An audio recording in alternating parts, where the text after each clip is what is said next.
हम में से बहुत से लोगों को शायद ये जानकारी नहीं होगी कि अंतरिक्ष में इंसान से पहले एक चिंपैंजी को भेजा गया था। जी हाँ, एक चिंपैंजी जिसका नाम हैम रखा गया था।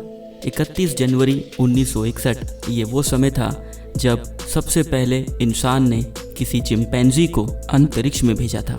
इस चिंपैंजी को स्पेस में भेजकर ये पता लगाने की कोशिश की जाने वाली थी कि अगर भविष्य में मनुष्य स्पेस पर जाता है तो उसके शरीर पर क्या असर होगा। मतलब क्या ह्यूमन एस्ट्रोनॉट की बॉडी स्पेस पर काम कर पाएगी या स्पेस पर उनकी बॉडी पर क्या क्या असर हो सकता है। ऐसे ही बहुत से सवालों का जवाब ये चिंपैंजी स्पेस की यात्रा करके आने के बाद देने वाला था। नासा ने अपने इस स्पेस मिशन के लिए इस चिंपैंजी को नाम दिया था सब्जेक्ट नंबर 65। 1965 में फ्रांस के कैमरन शहर में इस चिंपैंजी का जन्म हुआ था और उसके बाद इसे मियामी के रियर बर्ड फार्म में भेज दिया गया था। उसी दौरान अमेरिका बहुत सारे चिंपैंजी को अपने स्पेस प्रोग्राम के लिए खरीद रही थी और बस इन्हीं बहुत सारे चिंपैंजियों में से ये था सब्जेक्ट नंबर 65 जो तब 2 साल का था। यह स्पेस मिशन का मुख्य आदेश ये था कि धरती पर इस चिंपैंजी को एडवांस ट्रेनिंग देकर इसे स्पेस पर भेजा जाए। सब्जेक्ट नंबर 65 के अलावा 40 और भी चिंपैंजी थे जिन्हें इस स्पेस प्रोग्राम के लिए तैयार किया जा रहा था।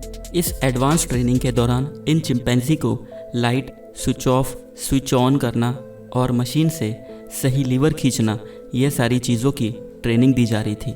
ट्रेनिंग के दौरान चिंपैंजी अगर सही परफॉर्म करते तो इन्हें फ्रूट्स दिए जाते और अगर वो गलत परफॉर्म करते तो उन्हें छोटा सा पैरों में इलेक्ट्रिक शॉक दिया जाता। क्योंकि हम सब जानते हैं जब हम कुछ अच्छा परफॉर्म करते हैं और हमें कोई इनाम मिलता है तो हमारा हौसला और बढ़ जाता है। आखिरकार ट्रेनिंग पूरी होते होते बहुत से चिंपैंजी ये ट्रेनिंग पास नहीं कर पाए और आखिर में सिर्फ 6 चिंपैंजी ही रह गए थे। सब्जेक्ट नंबर 65 चिंपैंजी बहुत ही काबिल थे। ये सारे चिंपैंजियों में से बहुत ही अच्छा परफॉर्म कर रहा था और सारे डेली टास्क भी बहुत ही अच्छी तरह कर लेता था और लगभग वो इस मिशन के लिए तैयार हो गया था। सब्जेक्ट नंबर 65 के सारे टास्क और परफॉर्मेंस देखकर यह साइंटिस्टों का भी चहीता बन गया था। 30 जनवरी 1961 के एक दिन पहले नासा के केयर टेकर्स ने और वैज्ञानिकों ने उसे काफ़ी प्यार दिया और उसे बहुत सी चीज़ें दी खेलने के लिए और जो उसका मन करता था वो करने को उसे अलाउ किया गया। क्योंकि किसी को नहीं पता था कि स्पेस पे जाने के बाद ये धरती पर जीवित भी लौटेगा या नहीं। सभी के मन में यह प्रश्न चिन्ह था कि ये चिंपैंजी जो धरती पर सारा कुछ अच्छी तरह परफॉर्म कर रहा है, क्या वैसा ही यह अंतरिक्ष में कर पाएगा या नहीं। और उससे भी बड़ा सवाल तो ये था, क्या वो स्पेस से धरती पर जीवित लौटेगा या नहीं। और आखिर में वो ऐतिहासिक घड़ी आ गई जिसके लिए इस चिंपैंजी को तैयार किया गया था। 31 जनवरी 1961 वाले दिन इस चिंपैंजी को स्पेस सूट पहनाया गया। उसी के साथ बहुत सारे सेंसर्स लगाए गए जिससे इस चिंपैंजी के बॉडी के टेम्परेचर, इसकी हार्ट बीट और भी बहुत सी चीज़ों को मॉनिटर किया जाएगा। और आखिर में इस चिंपैंजी को फ्लोरिडा के Cape Canaveral suborbital flight जिसका नाम MR2 था उसमें बिठाकर लॉन्च किया गया और बस 5800 प्रति घंटा मील की रफ्तार से धरती से 157 मील ऊपर लगभग 16.5 मिनट यह अंतरिक्ष में रहा और लगभग इसने 6.5 मिनट का अंतरिक्ष में वेट लॉस का अनुभव किया।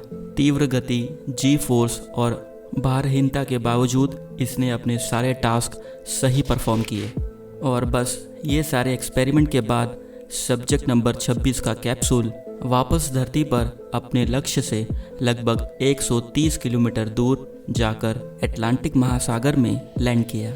उसके बाद एयरफोर्स के रिकवरी शिप ने जब कैप्सूल को खोला तो उनकी आंखें खुली की खुली रह गई ये देखकर कि सब्जेक्ट नंबर 65 अब भी जीवित है और बस थोड़ी सी चोट उसकी नाक पर आई थी। किसी ने भी सब्जेक्ट नंबर 65 को कभी भी इतना डरा हुआ नहीं देखा था।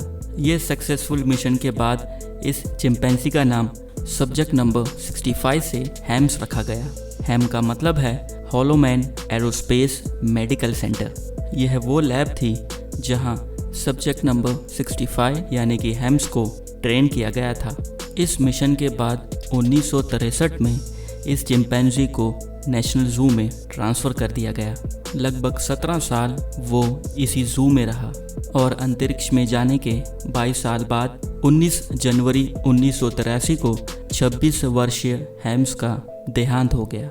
उसके बाद हेम्स को international space hall of fame में दफना दिया गया।